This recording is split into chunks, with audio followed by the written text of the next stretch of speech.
Kumusta kaibigan? Ang kwento nating itatampok ngayon ay ang movie na Evil. Ngunit bago natin ito simulan, ay maaari ba akong makahingi ng pabor? Pakilike naman ang videong ito at pasubscribe na rin sa aking channel. I-click mo na rin ang notification bell. Muli maraming salamat kaibigan. Nagsimula ang kwento sa pagpapakita sa isang estudyanteng nagngangalang Eric habang nakikipag-away sa kanyang kapwa-estudyante. Sa hindi malamang dahilan, binugbog niya ito ng husto, nakatingin lang ang iba niyang kaibigan, at walang nagtangkang pigilan ito dahil sa takot kay Eric, na kilala at madalas makipag-away. Tinawag si Eric ng principal na hindi na makayanan ang ugali niya, at agad siyang pinaalis sa paaralan. Pagdating sa bahay, kailangan pang tumanggap ni Eric ng palo mula sa kanyang stepfather dahil sa pakikipag-away nito na nagpatalsik sa kanya sa school. Ang kanyang biological mother na nakakaalam nito, ay walang pakialam at sa halip ay hinahayaan siya dahil akala niya ay matututo si Eric sa kanyang mga pagkakamali. Pagkatapos noon, hiniling ng kanyang ina na makipagkita si Eric sa kanyang kaibigan, na si Gunnar, na isang abogado. Ibinigay ni Gunnar kay Eric ang kanyang business card at sinabi sa kanya na tawagan siya anumang oras kung siya ay masasangkot muli sa anumang problema. Nakatingin lang sa business card si Eric na naguguluhan pagkaalis ni Gunnar. Sinabi sa kanya ng kanyang ina na disappointed siya nang pinatalsik siya sa paaralan. Pagkatapos ay sinabi ng kanyang ina na in-enroll niya si Eric sa isang bagong paaralan. In-enroll si Eric sa St. Johnsburg ng kanyang ina, isang all-boys boarding school. Inaasahan ng kanyang ina na hindi sasayangin ni Eric ang pagkakataong ito at baguhin ang kanyang pag-ugali, na hindi na siya muling mapapatalsik, dahil ito na ang kanyang huling pagkakataon. At tumango si Eric bilang pag-unawa, nangako siya sa kanyang ina na mag-aaral na ng maayos, para makapagtapos at hindi niya ito bibiguin. Dumating si Eric sa bago niyang paaralan, sa pagkakataong iyon naka-uniform na siya at nakagupit ang buhok. Ang kanyang kasama sa kwarto ay si Pierre, ang pinakamatalinong estudyante sa paaralan.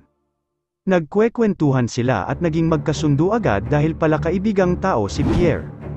Sumapit ang gabi, nagtungo sina Eric at Pierre sa dining hall para sa hapunan. Nakilala ni Eric ang isang estudyante na nagngangalang Johan, na nagsasabi sa kanya na ang bawat paaralan ay may sariling mga tradisyon at sa paaralang ito, ang bawat mag-aaral ay tratratuhin ayon sa kanilang katayuan sa lipunan. Pagkasabi noon ni Johan ay biglang tinawag ang estudyante sa tabi ni Eric ng dalawa pang estudyanteng nakaupo sa dulo ng mesa, sina Otto at Gustav. Ang estudyanteng pinatawag kanina ay galing sa isang simpleng pamilya, habang sina Otto at Gustav ay mga anak ng mayayamang maharlika.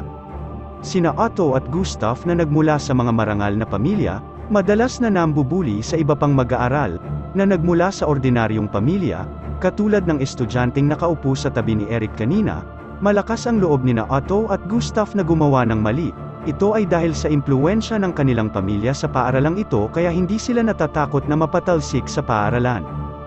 Sina Otto at Gustav ay bahagi rin ng Intra-School Student Organization, kung saan may kapangyarihan din silang parusahan ang mga estudyante.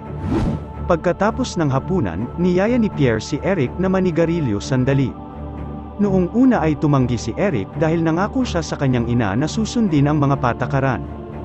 Pagkatapos ay nagbabala si Johan na makakatanggap sila ng matinding parusa kung mahuhuling naninigarilyo. Ngunit siniguro ni Pierre na hindi sila mahuhuli, at sa wakas ay nakumbinsi si Eric. Kinabukasan sa almusal, tinawag nina Otto at Gustav si Eric. Gusto nilang magbigay ng welcome greeting, dahil sa transfer student si Eric at kailangang turuan ng mga tradisyon sa paaralang ito, pero agad siyang tumanggi. Dahil sa kanyang pagtanggi, kaya si Johan ang kailangang tumanggap sa magiging consequences ni Eric. Nasugatan ni Otto ang ulo ni Johan, kaya dinala siya ng isang medical staff para gamutin. Kinagabihan, may kalokohan na naisip na naman sina Otto at Gustav. Tinawag ng dalawa si Eric sa kanilang headquarters at sinabihan siyang linisin ang tambak ng maruruming sapatos na nakatambak sa sahig. Muli ay hindi sinunod ni Eric ang utos nila at agad na umalis. Galit na nagtanong si Gustav kay Otto kung ano ang dapat nilang gawin kay Eric, ngunit ayaw mag-alala ni Otto tungkol dito. Mukha pa siyang relaxed at sinabihan si Gustav na hayaan muna si Eric dahil bagong estudyante pa siya. Sinabi ni Eric kay Pierre ang lahat, at biglang naging tense ang itsura nito. sinabi ni Pierre kay Eric na huwag nang susuwayin ang utos nina Otto at Gustav dahil ang mga estudyanteng sumusuway sa kanila ay mapaparusahan. Si Eric, na dating bully, ay nagsabi na hindi siya natatakot sa kanila. Iginiit din niya na hinding-hindi niya susundin ang lahat ng utos nila. Sa gabi, nag-iisip sina Eric at Pierre ng mga paraan upang labanan ang pambubuli nina Otto at Gustav sa paaralan ng walang karahasan. Ngunit tila mahirap itong gawin dahil mas pinili ng mga estudyante na sundin ang utos nina Otto at Gustav kaysa magkaroon ng mga sugat sa buong katawan. Kinabukasan, aksidenteng nabangga ni Gustav si Eric na naglalakad sa koridor ng school, pagkatapos ay sinabihan ni Gustav si Eric na humingi ng tawad. Ngunit tumanggi si Eric dahil pakiramdam niya ay hindi naman siya tinamaan. Galit na galit si Gustav at hinamon si Eric ng away sa isang lugar mamayang gabi. Si Eric ay inimbitahan nina Pierre at Johan sa battle arena na tinutukoy ni Gustav. Ipinaliwanag ni Pierre na hindi patas na lumaban sina Otto at Gustav. Tatawagan nila ang kanilang mga kaibigan at pagtutulong-tulungan si Eric. Noong gabing iyon, sinadya ni Eric na tanggapin ang hamon ni Gustav at makipag-away sa kanya. Ngunit nagbago ang isip niya at naalala ang sinabi ng kanyang ina na ayusin niya ang kanyang sarili upang makapagtapos ng pag-aaral. Pagkabalik sa kwarto, inanyayahan ni Pierre ang kanyang kaibigan na manigarilyo upang maibsan ang kaba niya. Sina Otto at Gustav naman, ay matagal na nag-aantay kay Eric sa battle arena. Pero dahil hindi na siya nagpakita, naisip ni Otto na duwag si Eric, at tinawag siyang daga, na sinundan ng ingay ng kanyang mga alagad. Kinabukasan, tinawag ni Otto ang mga pangalan ng mga estudyanteng kadalasang napaparusahan at sumusuway sa utos mula sa mga miyembro ng Intra-School Student Organization, at isa na rito si Eric. Habang nasa courtroom, si Otto, na presidente ng Student Council, ay hinatulan si Eric ng isang buong-buwang pagkakulong at kinailangan din niyang maghukay ng isang metrong lalim na kanal sa paligid ng lugar ng paaralan. Naghuhukay si Eric ng mga kanal hanggang gabi, kaya kailangan niyang kumain mag-isa sa dining hall dahil tapos nang kumain ang mga estudyante pagkatapos ng kanyang trabaho. Nang mag-isang kumakain si Eric ay lumapit sa kanya ang isang empleyado ng canteen, na si Marja. Sinabi ni Marja, na ipinapaalala niya sa kanya ang kanyang kapatid. Sinabi din niya na ang ugali ni Eric ay medyo katulad ng kanyang kapatid, na parehong ayaw magpasakop sa mga ganong ugali ng mga estudyanteng yon. Gaya ng dati, madalas na naninigarilyo si Eric pagkatapos kumain. Nang mag-isa siyang naninigarilyo ay biglang dumating si Marja. Sinabi ni Marja kay Eric na hindi maganda sa kalusugan ang paninigarilyo at iniisip niya ang amoy ng hininga ni Eric. Pagkatapos ay humalik ito at niyakap siya ni Marja ng mahigpit. Sa katunayan, parehong alam nina Eric at Marja na mahigpit na ipinagbabawal ng paaralan ang mga mag-aaral na magkaroon ng relasyon sa mga empleyado ng paaralan. Ang parusa ay papaalisin sila sa paaralan at agad na tatanggalin ang empleyado. Ngunit tila noong gabing iyon ay walang pakialam sina Eric at Marja sa mga patakaran. Noong Pasko, umuwi si Eric, malugod siyang tinanggap ng kanyang ina ngunit hindi ganoon sa kanyang ama. Agad namang tinanong ng kanyang stepfather kung bakit napakaraming parusa ang kanyang nakuha hanggang sa ito ay masuspinde. Matapat na sagot ni Eric, sinuway niya ang utos ng isang estudyante na anak pala ng isang mayaman at makapangyarihan sa paaralan. Sumagot pa ang kanyang stepfather na ang anak ng isang mayaman ay dapat purihin at sundin. Dahil masama ang report card ni Eric at marami siyang parusa sa paaralan, nakatanggap siya ng panibagong palo mula sa kanyang ama, hinayaan lang ito ng kanyang ina, kahit na nakikita na niya ang paghihirap ng kanyang anak. Tapos na ang Christmas holidays at bumalik na ulit si Eric sa paaralan. Agad na pinuntahan ni Eric si Marja dahil miss na niya ito. Pagkatapos ay lumabas sina Eric at Marja, at dahil sa namiss nila ang isa't isa, nagtiktok sila sa ilalim ng buwan. Nang malaman na bumalik na sa paaralan si Eric, muling gumawa ng plano sina Otto at Gustav para pagtripan siya. Sa pagkakataong ito ay balak nilang magsaboy ng dumi habang natutulog si Eric. Ang kanilang mga plano ay hindi nabigo, agad na nagising sina Eric at Pierre at nilinis ang kanilang kwarto sa mga dumi na nilagay ni Otto. Ngunit hindi umiimik si Eric, sinadya niyang gantihan ang mga ginawa nina Otto at Gustav. Kinuha niya ang mga tinapon na dumi, saka sumilip sa kwarto ni Otto at tinapon ang mga dumi habang mahimbing na natutulog si Otto. Kinabukasan habang nasa dining hall, sinadya ni Eric na magsalita ng malakas para marinig ng lahat ng estudyante. Sabi niya, "Naamoy niyo ba yung amoy dumi?" Tapos sinadyang sumangot dito at doon, hanggang sa tuluyang huminto sa harap ni Otto na kumakain ng kanyang almusal. Pagkatapos ay sinabi ni Eric sa lahat na ang amoy ng dumi ay nagmumula kay Otto. Nang marinig ito, agad na nagalit si Otto dahil naglakas loob si Eric na kutsain siya. Sinuntok niya si Eric sa mukha hanggang sa mabugbog siya, pero hindi pa rin lumaban si Eric sa suntok ni Otto, dahil nangako siya sa kanyang ina. Dahil alam ito ni Marja, agad niyang sinabihan si Otto na huminto, dahil sa hindi masupil si Eric, nina Otto at Gustav, si Pierre ang pinupuntirya nila ngayon, nakasama ni Eric at nag-iisang kaibigan niya sa paaralan. Tinawag ni Otto si Pierre habang nasa dining hall sila, ngunit tinanggihan ito ni Pierre dahil pakiramdam niya ay wala siyang ginawang masama kay Otto. Dito ay hinamon niya si Pierre na magkita sa battle arena pagkatapos ng huling klase at kung hindi siya pupunta, nagbanta si Otto na parurusahan siya. Sinadya ni na Otto at Gustav na puntiryahin si Pierre para asarin si Eric. Tiyak na hindi kakayanin ni Eric na panuurin ang kanyang matalik na kaibigan na pinagtutulungan ni Otto at ng kanyang mga alagad. Pagkatapos nun, isusunod nila si Eric, at dahil dun wala ng mga estudyanteng susuway kina Otto at Gustav. Nang gabing iyon, napilitan si Pierre na tanggapin ang hamon ni Otto. Nag-iisang dumating si Pierre sa battle arena, habang sina Otto at Gustav ay napapaligiran ng kanilang mga tagasunod. Sinubukan ni Pierre na labanan si Otto, pero magkaiba ang porma ng katawan nila.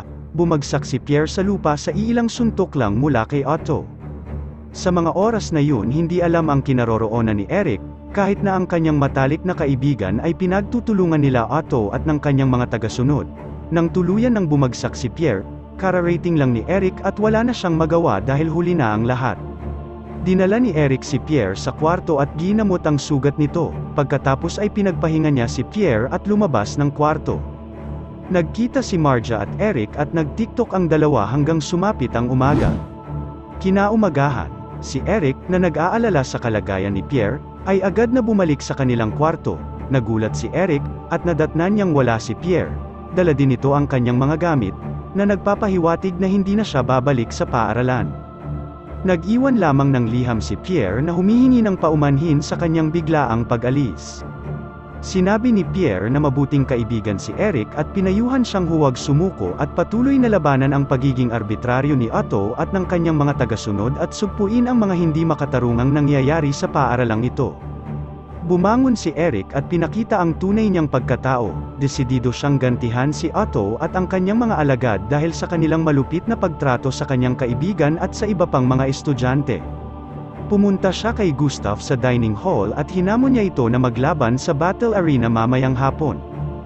Si Eric, na nag-iisa, ay lumaban kina Gustav at von Schenken na ang postura ay mas malaki at mas malakas kaysa sa kanya. Ngunit ang dalawang kabataan ay nag-uusap at nagmamalaki dahil umaasa lang naman sila sa kanilang mga magulang at sa impluwensya ng mga ito.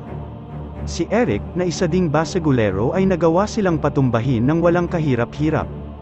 Pagbabanta ni Eric kay Otto, nagulat dahil nagawa niyang talunin ang kanyang pinakamalalakas na mga alagad. Sinabi ni Eric kay Otto na siya ang susunod na target ni Eric. Gayunpaman, bago sumagot kay Otto, pumunta si Eric sa kusina ng paaralan upang hanapin si Marja. Isang babaeng empleyado ang nagsabi kay Eric na umalis si Marja sa paaralan dahil siya ay natanggal. Pagkatapos ay inabot nito sa kanya ang isang sulat mula kay Marja. Nalungkot si Eric sa biglaang pag-alis ni Marja tulad ni Pierre. Nahuli ng isa sa mga alagad ni Otto si Eric na nakakuha ng sulat mula sa isang babaeng empleyado sa paaralan. Agad niya itong sinumbong kay Otto, pagkatapos ay sinugod niya ang kwarto ni Eric at inutusan ang kanyang mga alagad na hanapin ang mga gamit ni Eric. Nakakita sila ng sulat mula kay Marja, pagkatapos ay binasa ito ni Otto at nalaman niyang may lihim na relasyon sina Eric at Marja. Ginamit ni Otto ang sulat para patalsikin si Eric sa school. Agad niyang ibinigay sa principal ang ebidensya ng paglabag nito. Pinatawag ng principal si Eric, at pagkatapos ay pinaalis siya sa paaralan nang walang anumang pagsasaalang-alang, dahil nakagawa siya ng mabigat na kasalanan tulad ni Marja. Malumanay na tinanggap ni Eric ang kanyang parusa. Gayunpaman, hiniling niya sa punong guro na ibalik ang liham mula kay Marja dahil iyon lamang ang alaala niya. Tumanggi ang prinsipal at pagkatapos ay inilagay ito sa isang drawer. Balak ni Eric na gantihan si Otto sa lahat ng kamalasan na nangyayari sa kanya habang nasa St. Johnsburg pa siya. Naisip niya dahil expelled na rin naman siya sa school, kaya niyang gawin ang lahat ng gusto niya kay Otto. Pagkatapos ay hinanap niya si Otto at nakita niyang naglalakad sa kakahuyan mag-isa. Agad niyang hinarap si Otto at binyantaan ito habang may hawak na kahoy, napaluhod si Otto.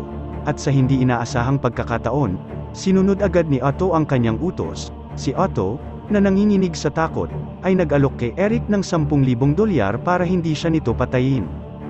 Pero tumanggi si Eric. Nang si Eric ay naghahanda na suntukin si Otto, siya ay umiyak na parang bata, na nakikiusap kay Eric na huwag siyang patayin, at pagkatapos ay bigla itong sumuka. Hinawakan ni Eric ang mukha ni Otto at sinabing hindi niya ito papatayin dahil hindi siya katulad nito na mahilig mang-api sa mahihina. Bumalik si Eric sa paaralan para mag-impake ng mga gamit. Ngunit naalala niya si Gunnar na nagsabing pwede siyang tawagan ni Eric kung may problema sa paaralan. Agad na tinawagan ni Eric si Gunnar at hindi nagtagal, dumating ang abogado sa St. Johnsburg. Matapos sabihin kay Gunnar ang kanyang problema, lumapit si Eric sa principal na nakikipag-inuman kasama ang mga guro sa kanyang opisina.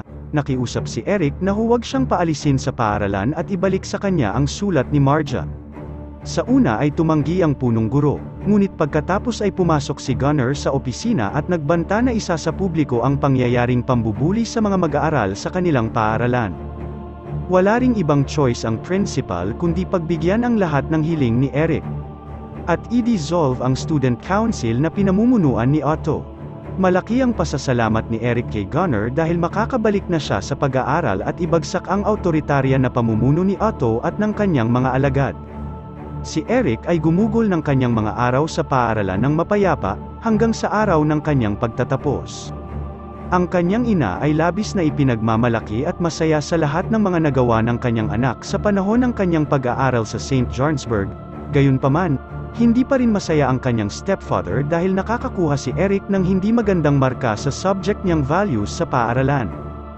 Habang naghahanda ang kanyang stepfather na hampasin siya, lumaban si Eric at sinabi, yun na ang huling pagkakataong magkakaroon ng karahasan sa bahay na ito.